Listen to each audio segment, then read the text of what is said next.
쪽에 불 때가 됐어.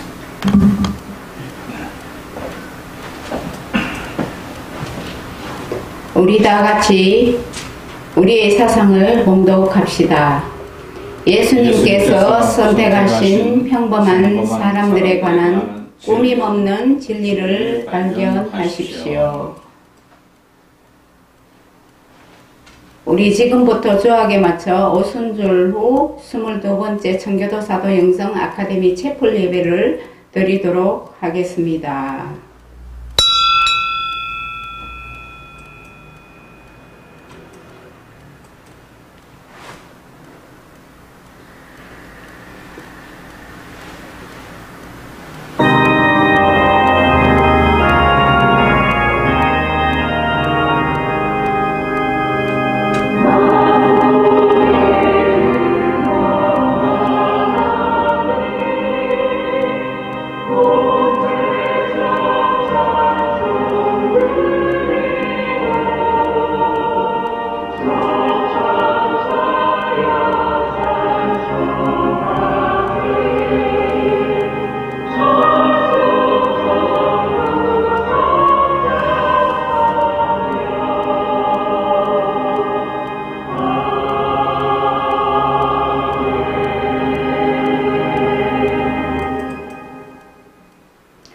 만일 내가 지체하면 너로 하여금 하나님의 집에 어떻게 행하여야 할지를 알게 하려 함이니 이 집은 살아계신 하나님의 교회요 진리의 기둥과 터니라. 아멘. 찬송가 88장을 찬송하시겠습니다.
우리는 제약된 세상에 살다 왔습니다. 그러므로 우리가 가지고 있는 죄 문제를 우리 먼저 회개하는 시간을 갖기 위해 회개를 위하여 우리 다 같이 읽겠습니다. 주님이 가장 싫어하는 것은 미지근한 신앙생활입니다. 영의 눈이 멀었고 믿음의 옷을 벗게 만들었기 때문입니다. 그 수치스럽고 부끄러운 모습으로 사는 그가 나는 아닌지 성찰하고 회개하는 기도를 계속합니다. 아멘. 아멘. 무엇을 회개해야 할까요? 하나님 보시기에 죽은 행실을 회개해야 합니다. 하나님의 뜻과 불일치한 삶을 살 때, 믿음으로 행치 않는 삶을 살 때 우리는 죽은 행실이 되는 것입니다. 원인은 정욕과 재성 때문이고 하나님의 뜻대로 따르지 않는 행실입니다. 아멘. 살아있는 행실은 그러면 무엇이냐? 깨어있는 삶인데 하나님의 뜻과 일치하는 삶이며 하나님의 뜻에 따라 사는 행실입니다. 이러한 삶이 언제 가능하게 되었는가? 자기 부인을 하고 자기 자신이 낮아지고 없어지고 자기를 부인하고 십자가 질 때입니다. 우리는 히브리서 6장 1절에 보면 구원받은 성도는 죽은 행실을 회개하고 완전한 대로 나아가야 할지니라 했습니다. 아멘. 우리는 등대에 보면 성막이 없습니다. 창문이 없어 항상 불을 밝혀 놓아야 하는데 그것이 7개의 등불입니다. 우리가 계속 싸우고 버리고 이겨야 할 7가지 제약성이 있습니다. 교만, 태만, 엄난, 아집, 질투, 포악, 거짓 이런 모든 것을 다 버리고 싸우고 이겨야 합니다. 등대처럼 양심의 등불을 밝혀서 세상의 빛이 되어 밝혀야 합니다. 아멘.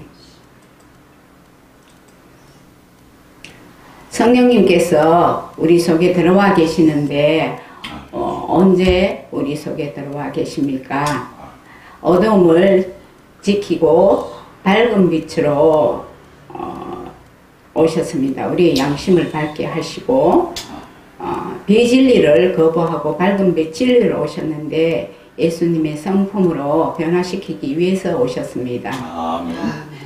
생명력, 청빈, 순결, 순종으로 오셨는데 우리의 의지가 하나님의 뜻에 온전히 순종케 하시려고 오셨습니다. 아멘. 우리의 신앙의 목표는 그러면 무엇이냐? 영적 할례를 받고 흰옷 입고 인침받게 해주시려고 성령님께서 우리 속에 들어와 계십니다. 아멘. 아멘.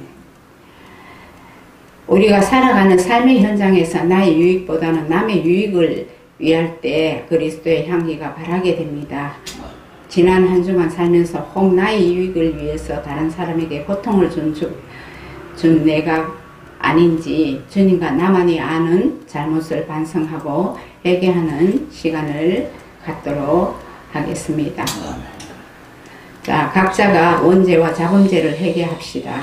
하나님, 우리가 드리는 고백의 기도를 들으시는 하나님 아버지, 주님께서 십자가의 보혈로 우리의 죄악을 씻어주셨지만 부지불식간에 헤아리기 어려운 수많은 죄를 지은 것을 고백합니다. 하나님의 형상을 닮은 하나님의 백성된 저희가 하나님의 뜻을 따라 살지 못하고 저희가 만든 스스로의 원칙을 따라 살았던 지난 날을 돌이켜볼 때 참으로 부끄러운 모습이 된 것을 고백합니다. 세상에서는 평안함을 찾을 수 없고 용서함이 없다는 사실을 깨닫고 이제 주님의 십자가 사랑과 은총을 찾아서 이 자리에 나왔으니 저희의 회개를 받아주시고 긍휼히 여겨주시옵소서. 이제는 오직 주님만을 붙들고 나아가옵니다. 이 마음 받으시고 저희에게 거듭남의 감격을 안겨주옵소서. 길이요 진리요 생명이신 우리 구주 예수 그리스도 이름 받들어 기도드려옵나이다. 아멘.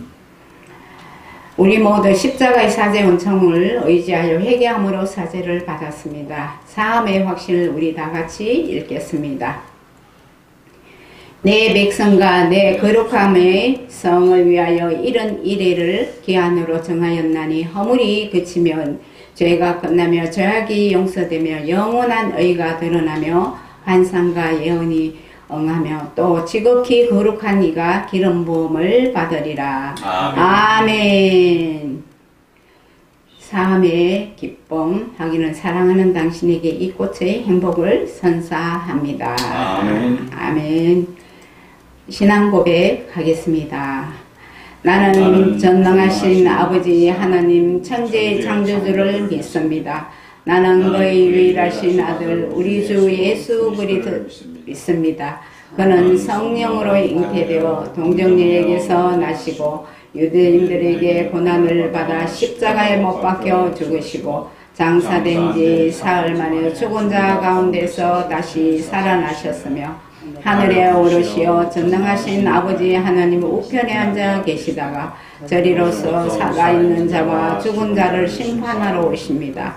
나는 성령을 믿으며 거룩한 교회와 성도의 교제와 죄를 용서받는 것과 몸의 부활과 영생을 믿습니다.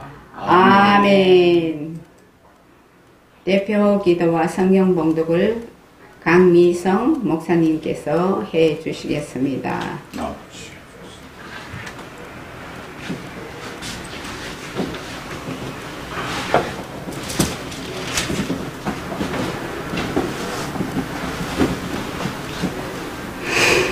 오늘도 살아계시고 역사하시는 아버지 하나님 감사를 드립니다. 아버지 하나님 앞에 예배하며 기도할 수 있는 은혜의 복된 자리에 있게 하심을 감사를 드립니다. 하나님 아버지여 간절히 바라곤 합니다. 이 세상에 아버지 하나님 많은 민족 가운데 아버지 하나님 선택된 백성으로 민족으로 자녀로 삼아주시고 아버지 하나님 불러주심을 감사를 드립니다. 특별히 아버지 하나님 아카데미 아버지 청교도 신학 아카데미 학생들 위해 많은 주의 종들 머리에 아버지 심령 위에 길이여 진리여 생명이신 주님을 만나며 함께 동행하는 삶을 살기에 부족함이 없도록 인도하여 주시옵소서. 듣는 귀가 열리고 보는 눈이 열리고 아버지 깨닫는 마음을 주셔서 이 마지막 세대에 분별할 수 있게 하시고 아버지 하나님의 이름을 불을 부르며 나아갈 때 온전히 주의 기쁨이 되고 주께 인정받으며 칭찬받는 자의 아버지 하나님 세워주시옵시고 인도하여 주시옵소서. 이 악하고 아버지 음란한 세대에 우리를 불러주셨사오니 아버지 하나님 광야에서 애치는 자의 소리의 사명을 잘 감당할 수 있게 하시고 언제 어디서든 하나님의 눈을 바라보며 아버지 하나님의 기쁨이 되기 위해서 달려갈 길을 끝까지 잘 달려갈 수 있는 하나님의 일꾼들, 용사들로 세워주시옵소서. 아버지 하나님, 이 아버지 하나님 예배를 통하여서 말씀을 들을 때 심령이 녹아지고 깨어지고 부서져서 옥토밭이 되게 하시며 아버지 세상을 향하여서 소리칠 때에 아버지 하나님 군사로서 아버지 하나님 사용하기에 부족함이 없도록 여리고성을 무너뜨릴 수 있는 하나님의 사람들이 다 되게 하여 주옵소서. 아버지 말씀을 들고 서시는 목사님에 함께 하시고 성령님께서 기름 부어주시고 충만케 하셔서 아버지 이 메시지를 듣는 모든 사람 심령이 울리게 하시고 깨어지게 하시고 녹아지게 하셔서 아버지 하나님의 뜻을 온전히 이루어드릴 수 있는 이 백성이 되게 하여 주시옵소서. 아버지 하나님 특별히 간구하옵는 것은 아버지 하나님 이 나라 이 민족 위에 회개의 영을 부어주셔서 주께로 다 돌아올 수 있도록 은혜와 은총을 입혀 주시옵소서. 간절히 바라곤 합니다. 아버지 하나님 앞에 회개하며 돌아올 수 있도록 온전히 주의 은혜로 입혀 주시어서 아버지 하나님 산자의 길을 걸어갈 수 있게 하시고 생명이 있는 자의 삶을 살 수 있도록 은혜를 입혀 주시옵시기를 간절히 바라오며 예수님 이름 받들어 기도 올려옵나이다. 아멘. 아멘. 성경 말씀 마태복음 12장 36절로 45절 봉독하겠습니다. 내가 너희에게 이르노니 사람이 무슨 무익한 말을 하든지 심판날에 이에 대하여 신문을 받으리니 네 말로 의롭다 함을 받고 네 말로 정죄함을 받으리라. 그때 서기관과 바리새인 중 몇 사람이 말하되 선생님이여 우리에게 표적 보여주시기를 원하나이다. 예수께서 대답하여 가라사대 악하고 음란한 세대가 표적을 구하나 선지자 요나의 표적밖에는 보일 표적이 없느니라. 요나가 밤낮 사흘을 큰 물고기 뱃속에 있었던 것 같이 인자도 밤낮 사흘을 땅속에 있으리라. 심판때에 니느웨 사람들이 일어나 이 세대 사람을 정죄하리니 이는 그들이 요나의 전도를 듣고 회개하였음이오니와 요나보다 더 큰 이가 여기 있으며 심판때 남방 여왕이 일어나 이 세대 사람을 정죄하리니 이는 그가 솔로몬의 지혜로운 말을 들으려고 땅끝에서 왔음이오니와 솔로몬보다 더 큰 이가 여기 있느니라. 더러운 귀신이 사람에게서 나갔을 때에 물 없는 곳으로 다니며 쉬기를 구하되 얻지 못하고 이에 가로되 내가 나온 내 집으로 돌아가리라 하고 와보니 그 집이 비고 소자되고 술이 되었거늘 이에 가서 저보다 더 악한 귀신 7을 데리고 들어가서 거하니 그 사람의 나중 형편이 전보다 더욱 심하게 되느니라. 이 악한 세대가 또한 이렇게 되리라. 아멘.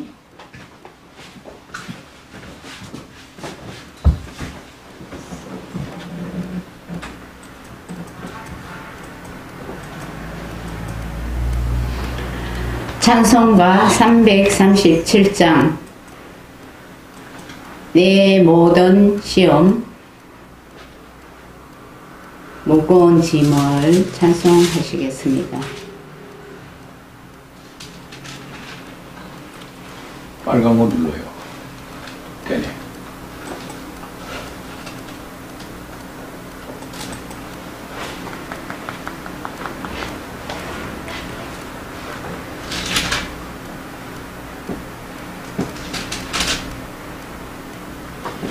아니 그 빨간 거 누르면 되는데 여기 부팅 누르고 되면 되잖아요. 됐어요. 아까 2개 다 같이 나왔어요.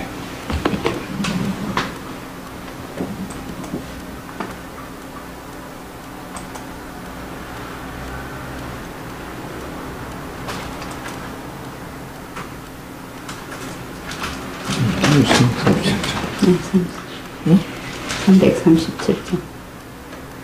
그리고 이렇게 쭉 누르면 되는 것 같아요. 일일이.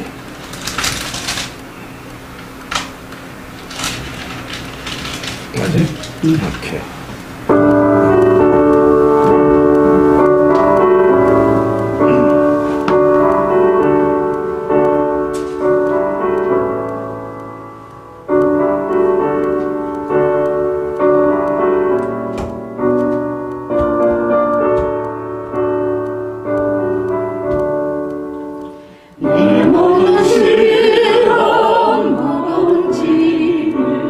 주 예수 앞에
오늘의 설교 말씀은 표적 중의 표적이라는 제목으로 홍항표 목사님께서 오늘 말씀을 상고해 주시겠습니다. 많은 은혜 받으시기 바랍니다. 기도하고 우리 하나님의 말씀을 같이 나누는 시간 갖지요. 기도하겠습니다. 하나님, 오늘 부족한 종을 통하여 말씀에 전해주시고 듣는 이들이나 또 유튜브를 통해서 비디오로 듣는 모든 이들에게 크나큰 은혜들이 되게 하옵소서. 부족한 종 함께 하시기를 원하옵고 예수님의 이름으로 기도드리옵나이다. 아멘. 오늘 본문의 말씀을 우리 생각하면서 표적 중에 표적은 무엇인가 대해서 같이 은혜를 나누도록 하겠습니다. 멜로파크 장로교회에 심호하시는 존 오트버그 목사님은 많은 책을 썼습니다. 우리나라에도 여러 권의 책이 소개되었던 분입니다. 그 중에 평범 이상의 삶이라는 책을 하루는 짧은 시간 내에 여러 번 증오로 가득 찬 기분이 들었던 날에 이 목사님은 그때의 기분을 기록한 내용이 나옵니다. 하루는 어딘가를 가는데 거지가 길목에 앉아서 구걸하고 있었습니다. 그때 이런 생각이 들었답니다. 너무 더럽군. 하필 여기 있을 게 뭐야? 양심의 가책도 느끼고 싶지 않나? 돈 주기가 싫어. 조금 후에 편의점에 물건을 구입했는데 바쁜 자신의 마음과는 상관없이 계산대에 줄을 빨리 움직이지 않았습니다. 계산대에 쭉 계산을 서 있는 사람들을 보면서 더듬더듬 영어를 하면서 안내가 돈을 받는 모습을 보면서 또 속에서 짜증이 났습니다. 왜 영어를 좀 잘하는 사람을 고용하지 못하는 사람을 불러다가 손님들이 하는 얘기를 일일이 되묻고 되묻겨서 계산을 해주나 하면서 불평을 했다고 합니다. 그런데 그날 오후 그날 저녁에 있을 직원을 모임이 생각났습니다. 그들에게 옳은 깨달음을 이야기해 주었습니다. 나는 영적으로 뛰어난 사람이라고 생각했겠지. 예일 대학의 신학부에 존경받는 교수이자 학자인 헨리 나우면은 표현에 들었지만 이런 생각을 갖고 있는 사람은 원숭이들이 오르락내리락 하는 바나나 나무 같다고 합니다. 잠시도 고요한 순간이 없었습니다. 사막의 교부들이 이러한 생각을 뭐라고 표현했냐면 로키스모이, 실험으로 표현한다면 이 단어는 죄를 짓게 만들고 절망으로 빠뜨리는 거짓 생각과 욕망을 가리켜 말한다고 합니다. 로키스모, 성경에 어긋나는 마귀의 생각들인 것입니다. 그것은 우리가 나쁜 말로 표현하자면 내가 알고 있는 성경 지식이 옳다고 생각하는 사람들이 너무 많아요. 그리고 그걸 평생 주장하는 분들이 목회자들이에요. 미안하지만. 자기가 알고 있는 게 전부인 줄 알고 그걸 계속 고집해 나가요. 그래서 많은 부흥 강사들은 유추 해석을 잘해요. 참으로 그러한 해석들을 들으면서 저는 심히 안타깝다고 보는 것이 뭐냐. 제자리 머물러요. 그리고 자기 마음에 안 맞으면 은혜가 안 되면 듣지도 않아요. 가지도 않고 올라오고 교회도 안 나옵니다. 예수님께서 나와서 마태복음 12장 36절 37절에 말씀하는 것이 내가 너에게 이르노니 사람이 무슨 무익한 말을 하든지 심판하는 이에 대하여 신문을 받으라. 내 말로 어렵다함을 받고 내 말로 정잠을 받으리라고 말씀하고 있습니다. 그때라고 하는 건 서기관과 바리새인들이 예수님께 나와서 묻습니다. 선생님이여, 우리가 표적을 보여주기를 원하나이다 했어요. 당신 하나님께로부터 오신 분이라면 표적을 보여줘야 되지 않겠냐는 얘기입니다. 표적을 요구하는 그들에게 조금 전에 예수님이 한 손이 마른 사람을 고치시고 귀신 들린 사람의 눈을 멀게 하고 벙어리는 자를 말을 하게 하는 이 놀라운 역사를 기적을 베푼 다음의 사역이었어요. 그러나 이런 시시한 표적 말고 좀 더 분명한 표적 중에 좀 더 확실한 걸 보여드리려고 말합니다. 그때 주님이 답이 악하고 음란한 세대가 표적을 구한다 그랬어요. 바로 이 시대가 악하고 음란한 시대입니다. 때가 이르면 사람들이 바른 교훈을 받지 아니할 것이라고 했는데 디모서 4장 3절에 바울 사도도 때가 이르면 바른 교훈을 받기를 싫어한다는 거예요. 그래서 오늘도 한국교회를 보면서 늘 안타까운 것은 교회가 기복주의 신화로 찌들어 버렸어요. 하면 된다 믿음 만능주의 잘못된 것인지도 모르고 곤칠 생각도 안 하는 목사들이 무당신앙하고 뭐가 달라요? 그지다고 살아가니까 오늘날 교회가 표적만 구하고 기적만 나타나야 되는 것으로 착각하고 있는 것입니다. 사도 영성은 그런 걸 원하지 않아요. 성경에 주어진 내용대로 이해하고 깨달아야 돼요. 베데스다 연못가가 어떠한 잘못돼서 교회를 표현하지 아니하는가? 베데스다 연못가가 기적의 어떤 능력 있는 장소로 표현하거나 분강소라 터져버렸고 써먹어요. 그게 아닙니다. 그냥 베데스다 연못가 병 고치는 기적이 있는 그 순간만 봐야지. 왜 자꾸만 그걸 유추 해석을 하고 오늘날 교회에다가 써먹고 아닌 진리를 진리라고 혼자는 평생 주장하는 거예요. 많은 선생 듣기를 좋아하지 말라고 그랬죠? 왜 그래요? 바른 교훈 듣기가 막혀버려서 귀가.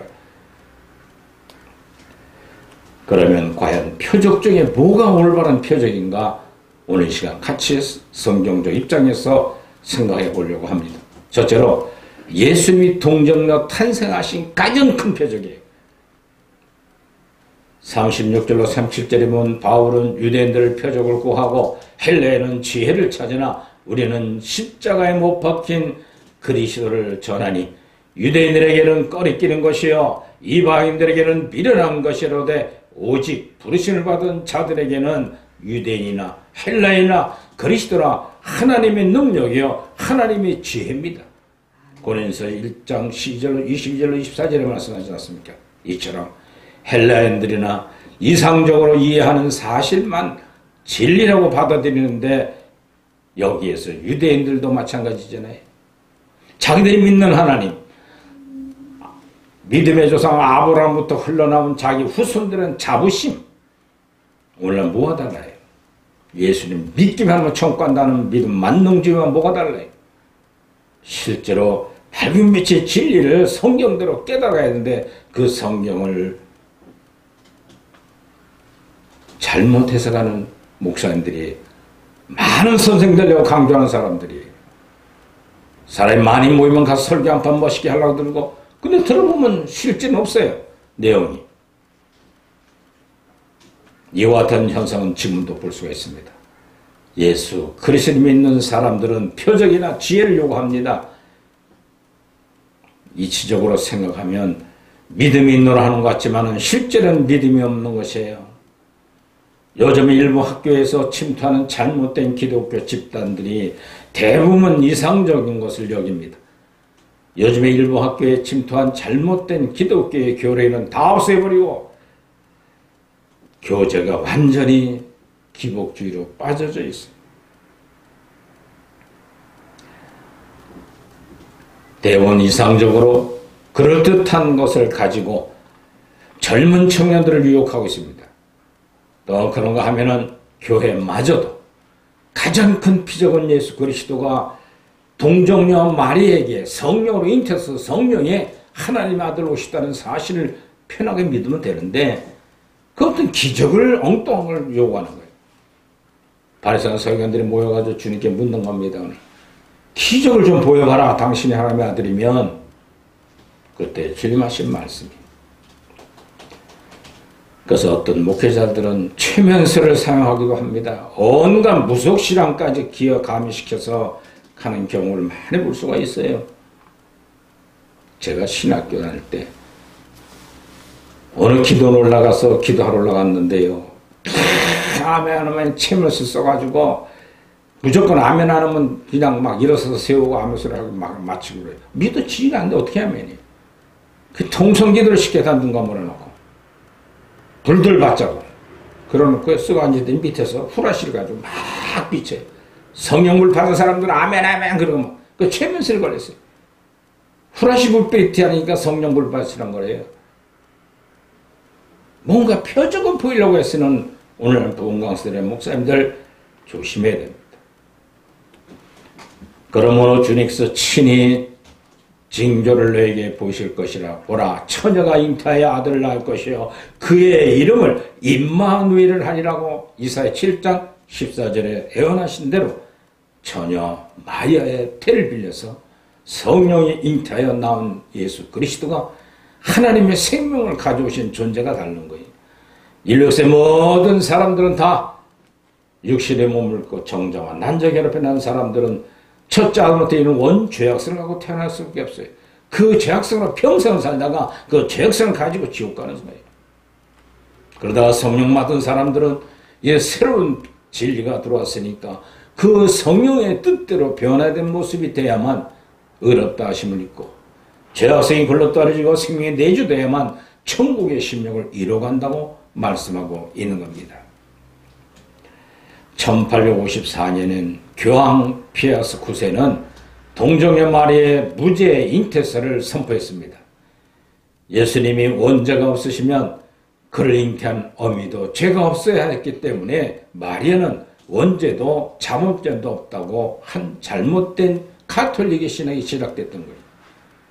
1917년에는 교황 베네딕토 15세는 마리아가 은총의 중재자라고 선언하고 1931년도에는 교황 피어스 11세는 마리아를 하나님의 어머니라고 교리를 공식화했습니다.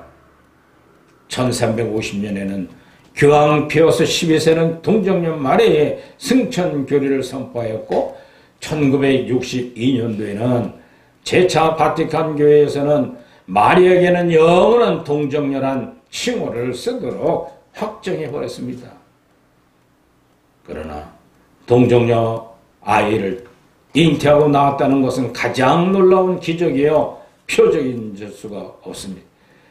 누구도 그렇게 흉내낼 수도 없고 단 한 번, 단 한 여인의 마리아는 사람이 여성으로서 본종을 갖고 있는 거예요. 그 태만 빌렸을 뿐이에요.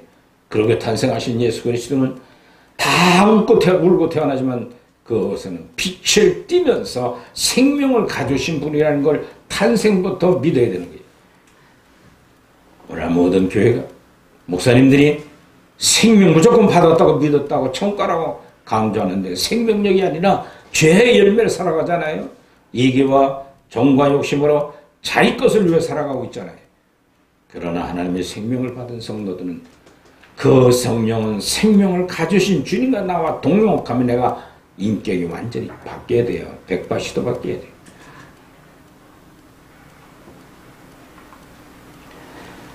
동정녀 아이를 인생하고 낳았다는 것은 가장 놀라운 기적이요 표적이 아닐 수가 없습니다.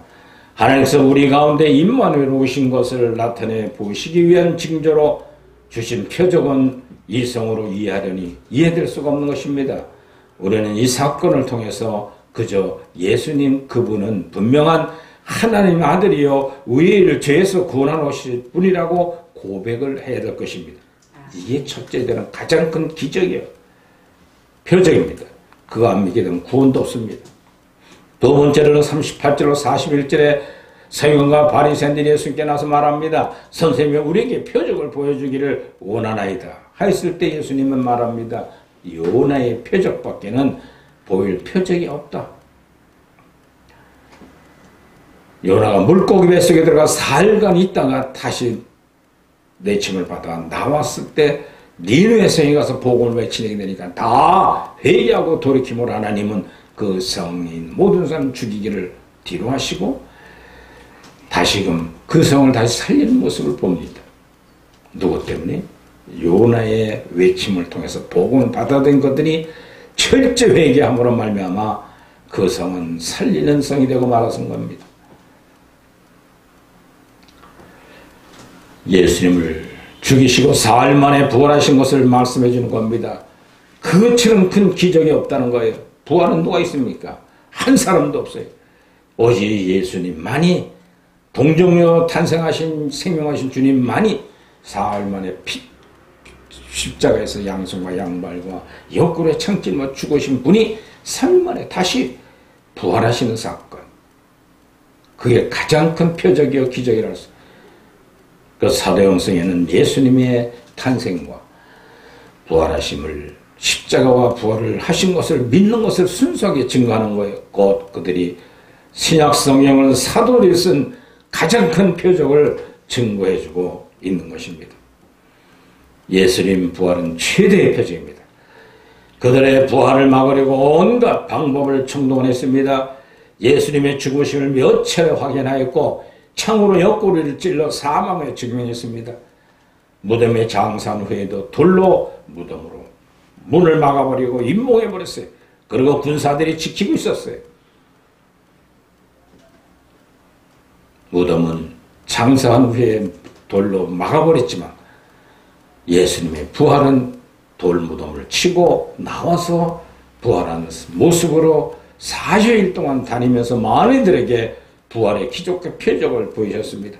그때 보는 사람들이, 사도들이 십자가에 돌아가실 때는 다 도망갔어요. 사도 요한만 어머니 있을 때 어머니 사요하나 내 어머니다. 10계명의 5계명을 진행하셨던 예수님 십자가상에서 이웃을 내 몸처럼 사랑하시기 위해 모두가 내 피와 살을 먹고 마시는 자에는 영원히 죽지 않고 영생하리라고 약속을 지키신 분이 십자가상의 놀라운 역사. 거기만 했다면 끝나요. 그러나 내가 산지 사흘 만에 부활하리라고 약속하셨어요. 부활하신 주님은 두루 다니면서 12 제자들과 사랑하는 많은 이들에게 예수님의 부활을 실제로 몸소 보여준 모습을 볼 수가 있습니다. 우리 사랑하는 성도님, 말세 지만에 사랑하는 저와 여러분들은 주님의 동정녀 말에 탄생하심을 순수하게 그대로 믿어야 돼요. 그리고 십자가에서 돌아가시고 또 그대로 믿어야 돼요. 그리고 사흘 만에 부활하신 주님이 무릇 살아서 나를 믿는 자는 영원히 죽지 않고 영생하리라는 약속을 믿고 있는 사람들, 이것이 가장 기적이요 표적들입니다. 병자를 수없이 고치고 죽은 자를 살리기도 하셨습니다. 그런데 예수님이 부활하신 것이 표적 중에 표적이라고 할 수 있는 것은 표적의 주인공이 죽으셨기 때문에, 아무리 불치의 병을 잘 고치고 유명한 의사가 됐다 할지라도 자신이 그 병에 걸려 죽어간다면 누가 그를 고치고 있겠습니까? 그러나 예수님은 다른 사람만 살린 것이 아니라 자신의 무덤에서 살아나오셨다는 거예요. 다른 무슨 표적이 필요하겠습니까? 이 죽음과 부활의 표적은 지금도 수많은 성도들 속에서 성령이 오셔가지고 깨달도록 은혜를 주는 겁니다. 나는 길이요 진리요 생명으로 오시다는 걸 성령이 가져와서 내게 역사해주는 그 뜨거운 성령의 충만함을 받아야만 될 때 옛사람은 죽고 새사람으로 부활하는 표적이 나타나게 될 것입니다. 육신의 사람이 죽고 나자 사망의 사람으로 부활합니다. 혈기의 사람이 죽자 온유한 사람으로 다시 살아납니다. 교만한 사람이 죽자 겸손의 사람으로 살아갑니다. 이 죽음과 부활의 표적보다 더 확실한 표적이 무엇이 있겠습니까? 바리새인과 많은 유대인 율법자들이 모여가지고 예수님을 시험해 봤을 때 요나의 표적밖에 없다. 밝은 빛 진리를 외치는 사도를 증거다르니 외침을 통해 회개하는 역사밖에 없다는 거예요. 세 번째로는 하나님 말씀의 능력을 표적이라고 42절에 말합니다. 니네 백성들은 요나의 외침을 듣고 회개 운동을 일어났습니다. 요나가요, 다시스로 도망가다가 뱃속에 있다가 붙들려가지고 바다로 던져 죽였어요. 근데 고래가 덥석 잡아가지고 뱃속에 사흘 동안 있을 때 무덤에 계신 예수님처럼 얼마나 회개했겠어요. 하나님 나 한번 살려주면 생명 있는 복음을 증거하겠습니다. 니네 성에 다시금 토해내가지고 그 외치는 복음의 증거자. 장난치면 안 돼요. 하나님 말씀 가지고 기적이 안 일어나요. 주님의 탄생과 십자가에 오시고 부활하고 그리고 그 순수한 복음을 사도들이 우리에게 기록해 남은 신약성경 반이 차지하고 있는 거예요.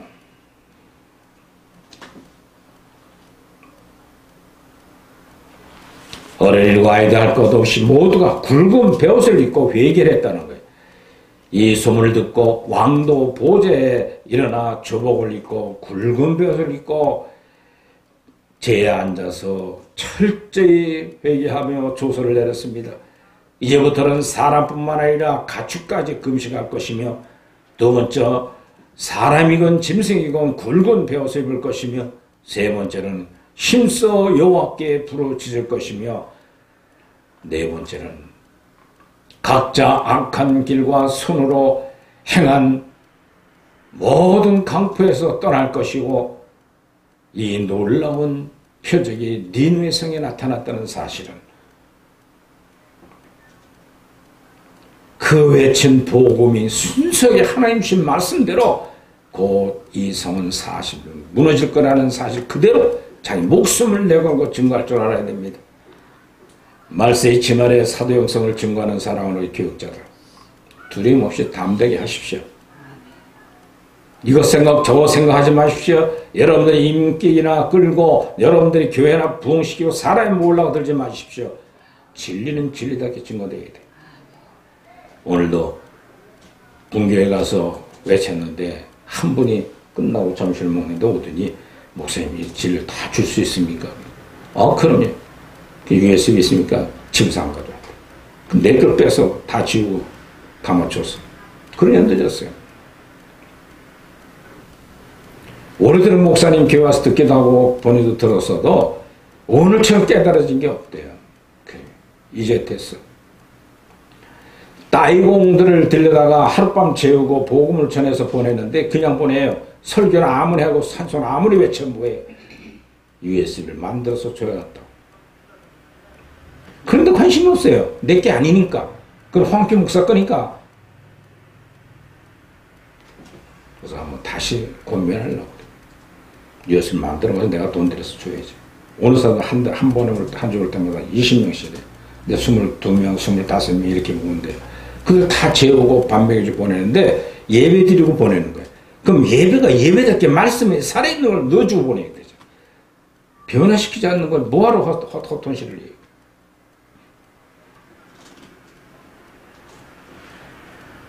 마태복음 12장 41절에 말합니다. 심판 때에 니느웨 사람들이 일어나 이 시대의 사람들을 정죄하리니 이는 그들이 요나의 전도를 듣고 회개했을거니와 요나보다 더 큰 이가 여기 있으며 라고 마태복음 12장 4절에 41절 말하는 것처럼 솔로몬 시대의 남방 스바 왕이 솔로몬의 지혜로운 말을 듣기 위하여 먼 길을 찾아왔습니다.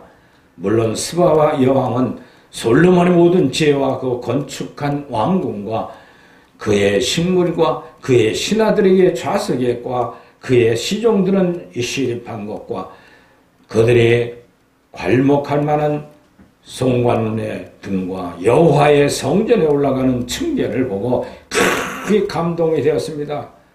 그러나 무엇보다도 그의 입에서 나오는 지혜의 말씀에 감동을 받아야 된다고 외쳤습니다. 그래서 말하기를 열왕기상 10장 6절로 8절에 보면 내가 내 나라에서 당신의 행위와 당신의 지혜에 대하여 들은 소문이 사실이로다 하면서 복되도다 당신의 사람들이여 복되도다 당신의 신하들이여 항상 당신 앞에 서서 당신의 지혜를 들음으로 고백하고 있으니 참 지혜로운 말씀이었다. 그리고 이 악한 음란한 세대의 사람들은 눈에 보이는 표적을 찾아 헤매고 몰려다니면서 능력의 말씀, 지혜의 말씀을 들으려고 찾아다니지 않습니다. 병 고치고 집회 인산인을 이룹니다. 또 누가 어떻한 문제를 해결한다면 자기가 그걸 찾으려고 들어갑니다. 그러나 생명의 말씀을 듣고 내가 철저히 가슴을 치고 동의하는 집회는 볼 수가 없어요. 번질번질 앉아가지고 성경 잡혀놓고 TV에 떼지는 것 보고 읽는 것이 최고의 예배예요. 예배의 본질은 뭐예요? 하나님의 말씀을 들어오는 거예요. 말씀이 생명이 없어요. 그러니까 다 듣고도 희낙낙거리고 웃고 목사의 수요만 시바하는 거나 듣고 깎아대고 웃고 그게 큰 교회 사람 많이 모이니까 최고 인정받는 교회처럼 착각하는 오늘날 많은 교회들 모습을 보면서 심히 안타깝게 하였습니다. 그래서 바울은 말씀했습니다. 로마서 1장 16절에 내가 복음을 부끄러워하지 않으니 이 복음 모든 믿는 자들에게 구원을 주시는 하나님의 능력이 됨이라. 말씀 안에 능력이 있는 건 뭡니까? 죄에 있는 것을 깨닫고 가슴을 치고 회개하는 자에게 들어가는 능력이 있어져야 돼요.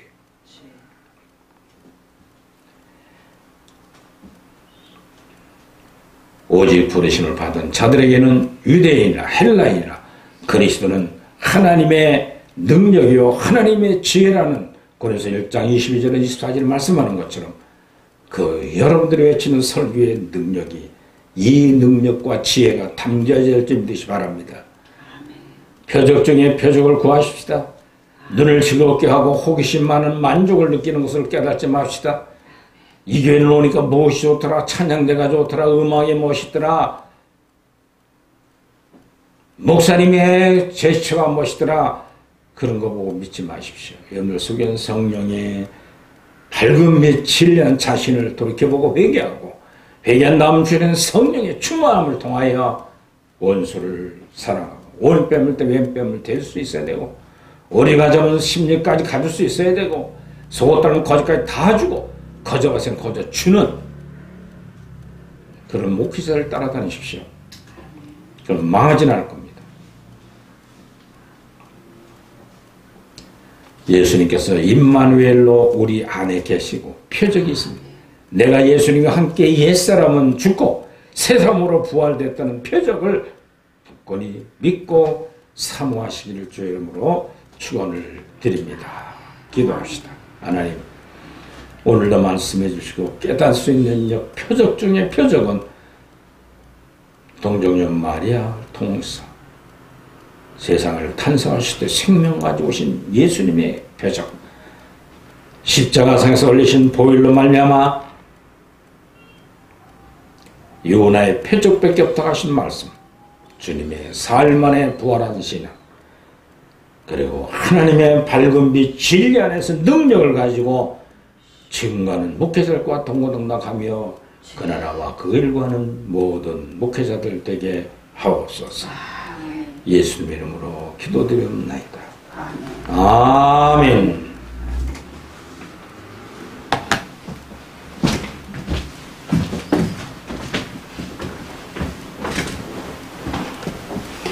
봉헌의 시간을 갖겠습니다. 헌금을 위한 선구 다 같이 읽겠습니다. 환난의 많은 시련 가운데서 그들의 넘치는 기쁨과 극심한 가난이 그들에게 풍성한 연보를 넘치도록 하게 하였느니라. 아멘. 아멘. 찬송가 327장을 찬송하시겠습니다.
축복 기도는 강미성 목사님께서 하시겠습니다.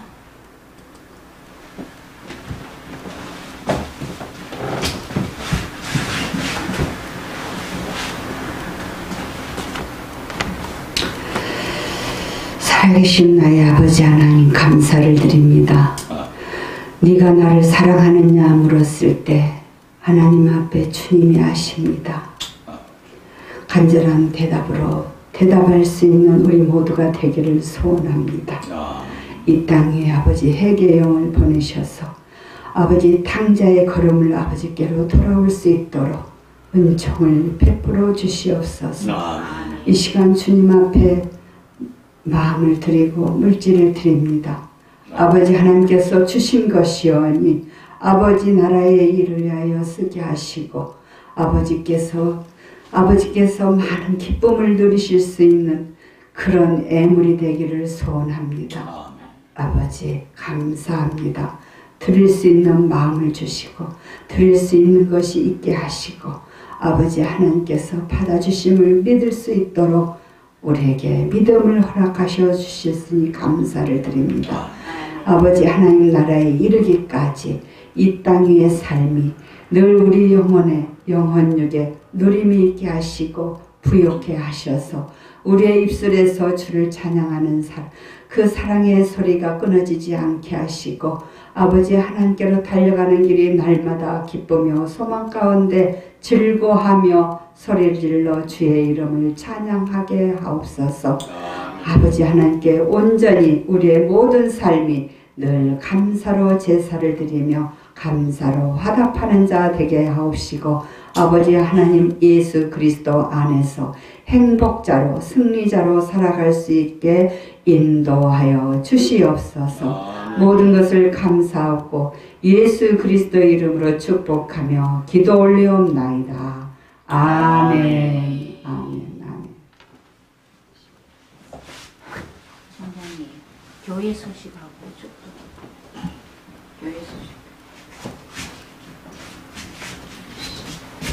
네. 오늘 아카데미 오신 여러분들이 환영하고 이후에는 저 한 10분간 친구가 오셨다가 현 시대는 어떤 시대를 살아가고 있는가 대해서 우리 진리를 중심으로 해서 약 1시간 세미나를 하고 그리고 또 각자 발표를 듣는 시간을 갖고 그리고 마치고 우리 저녁을 맛있는 삼계탕이든 추어탕이든 나누는 그런 친교 시간을 갖고 헤어지도록 하겠습니다. 그렇게 하시고 오늘 참석하지 못한 분들은 또 참석할 수 있도록 함께 하시고 특별히 목회자들이 모이는 아카데미는 진리를 진리답게 드러내는 그런 곳이에요. 그리고 우리가 오늘도 예배드린 폼을 유튜브에서 올려놓으면 많이들 들으십시오. 왜 저렇게 혼자서 목청을 높이나 왜 목사들을 이렇게 까나 까는 게 아니라 그 주님이 오셔서 하신 소리가 딱 그거였고 사도들도 율법을 지킨 유대인들을 막 그냥 쳤어요. 그 말은 다 숨겼어요. 그걸 각오로 갖고 이 자리에 모이는 여러분들인 줄 저는 믿습니다. 아멘. 기도하고 축도하고 마치겠습니다. 하나님, 예배하는 자들마다 영혼이 잘되고 범사가 잘되었습니다. 그럼 육신의 질병이 든 자들이 있습니까? 아픈 데 손얹고 기도합니다. 예수 그리스도의 명안에 약한 질병은 성도들 육체에서 떠나갈지어다. 떠나갈지어다.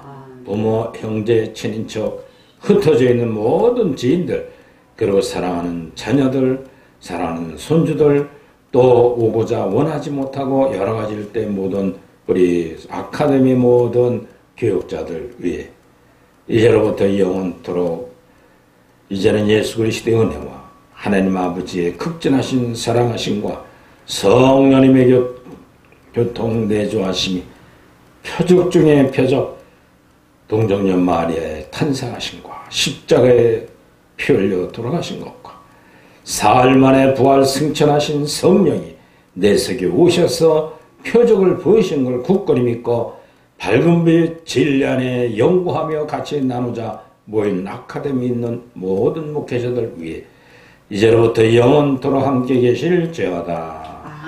아멘. 사랑하라 내 영혼아 감사라 감사라 내 영혼아 두 손 높이 들어 내 속에 있는 것들아 다 찬양하라. 하나님 감사합니다. 영광 돌리고 모든 예배를 마치도록 하겠습니다. 수고들 하셨습니다.